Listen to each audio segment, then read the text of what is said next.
एक बार महात्मा बुद्ध मगध राज्य के किसी गांव में ठहरे हुए थे। वह प्रातः दिन वहां पर पूजा पाठ करते थे और अपने शिष्यों को धर्म चर्चा के बारे में विस्तार से बताते थे। एक दिन एक स्त्री रोती हुई उनके पास आई। वह दुख के कारण अपना सिर पटक पटक कर रो रही थी। गौतम बुद्ध ने उन्हें शांत कराया और पूछा, बहन, तुम क्यों रो रही हो? मुझे अपने दुख का कारण बताओ। वह स्त्री रोते सुबकते हुए बोली, मेरा एक ही बेटा था, उसे सांप ने काट लिया, वह मर गया। गौतम बुद्ध दुख के कारण स्वर में करुणा लेकर बोले, अब मैं क्या करूं बहन? उस स्त्री ने आंसू बहाते हुए कहा, मैंने आपका बड़ा नाम सुना है, मेरे बेटे को फिर से जीवित कर दो, उसके बिना मैं जीवित नहीं रह पाऊंगी, वह मेरा एकमात्र सहारा था। महात्मा बुद्ध के हृदय में करुणा उमड़ पड़ी। उन्होंने उसे समझाते हुए कहा, बहन, इस संसार में कोई भी अमर नहीं है। जो यहाँ जन्म लेता है उसे एक न एक दिन मरना ही पड़ता है, इसलिए तुम शोक मत करो। यह सुनकर स्त्री जोर जोर से रोने लगी। फिर क्रोध से भरकर बोली, मैं यहाँ आपका ये उपदेश सुनने नहीं आई, मुझे तो बस मेरा पुत्र वापस चाहिए। मैं आपसे अपने पुत्र के प्राणों की भीख मांगती हूँ।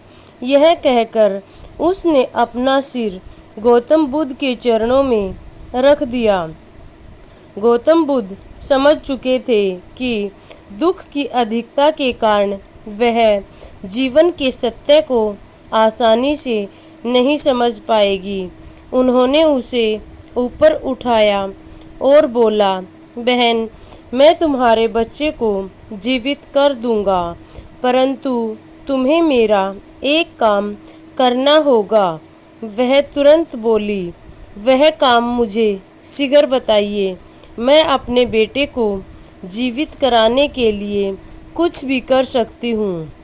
गौतम बुद्ध ने कहा, अधिक कुछ नहीं करना, सिर्फ तुम्हें कुछ ही मुट्ठी भर सरसों के दाने मांग कर लाने हैं। पर एक बात का ध्यान रखना, सरसों के दाने ऐसे घर से लाना है जिसमें आज तक किसी की मृत्यु न हुई हो। उस स्त्री ने सोचा, यह तो कोई कठिन कार्य नहीं है।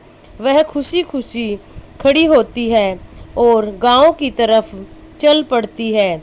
उसे आशा थी कि एक मुट्ठी सरसों उसे आसानी से ही मिल जाएगी, पर वह जिस घर में भी गई उसे निराश ही लौटना पड़ा।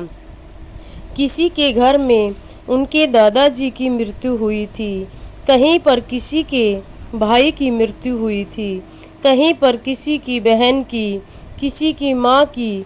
कोई न कोई हर घर में अवश्य ही मृत्यु को प्राप्त हुआ था, पर उसे ऐसा कोई भी घर नहीं मिला जहाँ किसी न किसी की मृत्यु न हुई हो। वह सारे गांव में एक भी घर ऐसा नहीं मिला। वह सारे गांव में घूमती है, एक एक घर जाकर देखती है, परंतु फिर भी उसे कोई घर ऐसा नहीं मिला जहाँ किसी न किसी की मृत्यु न हुई हो। किसी के पिताजी की मृत्यु तो कहीं किसी की माता मर चुकी थी, कहीं किसी के भाई का स्वर्गवास तो कहीं किसी की मृत्यु का निर्धन हो चुका था। इस कारण वह अत्यंत दुखी हुई और ऐसे ही बिना मुट्ठी सरसों के लिए वह महात्मा बुद्ध के पास वापस लौटती है। उसे देखकर महात्मा बुद्ध ने पूछा, क्या किसी ने तुम्हें एक मुट्ठी भर सरसों भी नहीं दिया? स्त्री ने उत्तर दिया, नहीं भगवान, सरसों तो बहुत लोग देने को तैयार थे, परंतु एक भी घर ऐसा नहीं था जहाँ किसी न किसी की मृत्यु न हुई हो। उसकी बात सुनकर गौतम बुद्ध मुस्कुराए, फिर बोले, क्या तुम्हें अब अपना बेटा चाहिए? वह स्त्री शांत स्वभाव से बोली, प्रभु, ऐसी बात नहीं है, पर अब मुझे इस सत्य का ज्ञान हो गया है।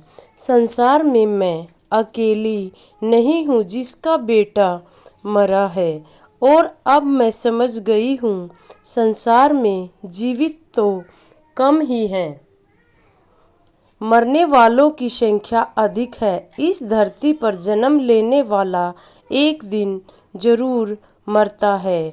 गौतम बुद्ध ने कहा, मुझे प्रसन्नता है कि तुम्हें सत्य का ज्ञान हो गया है। जब इस शरीर को नष्ट होना ही है तो फिर इसके लिए रोना चिल्लाना व्यर्थ है। मृत्यु जीवन का अटल सत्य है। अब तुम जाओ और अपने बेटे का अंतिम संस्कार करो। गौतम बुद्ध के चरणों में शीश झुकाकर वह स्त्री चली जाती है। अब उसका मन शांत था। वह किसी को दोष न देकर उस प्रकृति की सच्चाई से परिचित हो चुकी है। अब उन्होंने रोना चिल्लाना बंद करके अपने पुत्र का दाह संस्कार करती है और पूरी रीति रिवाज के साथ हर रस्में पूर्ण करती है और उस परमात्मा में विलीन हो जाना चाहती है और महात्मा बुद्ध के पास आकर उनकी साध्वी बन जाती है। इस तरह अपने जीवन को सुखमय ढंग से व्यतीत करने लगती।